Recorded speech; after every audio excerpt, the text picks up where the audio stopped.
Now Jesus had learned that the Pharisees had heard that he was gaining and baptizing more disciples than John, although it was not in fact he who was baptizing, but the disciples.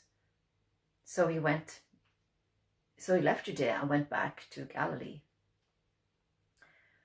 Now he had to go through Samaria, and he came to a town in Samaria called Sychar, near the plot of ground Jacob had given his son Joseph.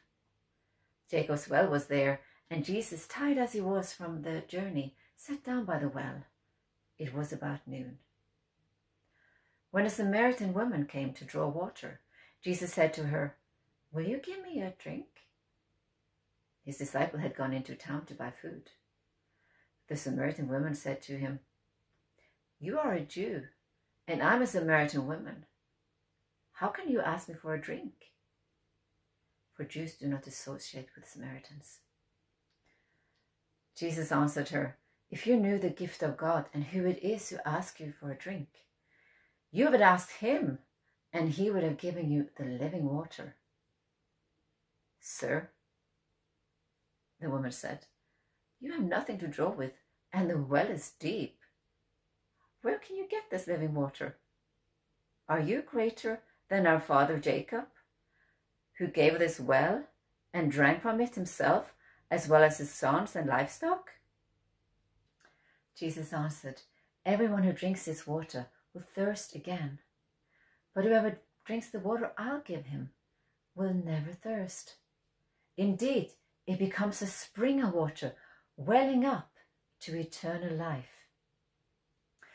The woman answered him, "Sir, give me this water so I won't get thirsty and have to keep coming here to draw water." He told her, "Go call your husband and come back." "I have no husband," she replied.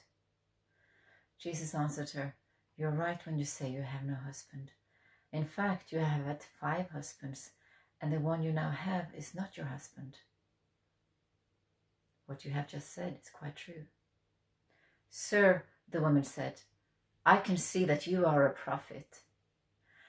Our ancestors worshipped on this mountain, but you Jews claim that the place where we must worship is in Jerusalem." "Woman," Jesus replied, "a time is coming when you will worship the Father, neither on this mountain nor in Jerusalem.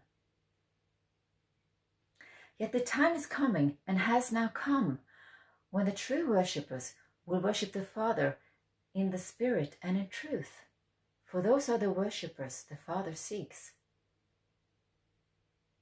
God is Spirit, and his worshippers must worship in spirit and in truth." The woman said, "I know that Messiah, called Christ, is coming. When he comes, he will explain everything to us." Then Jesus said, "I, the one speaking to you, I am he." This passage is from John 4, verse 1 to 26.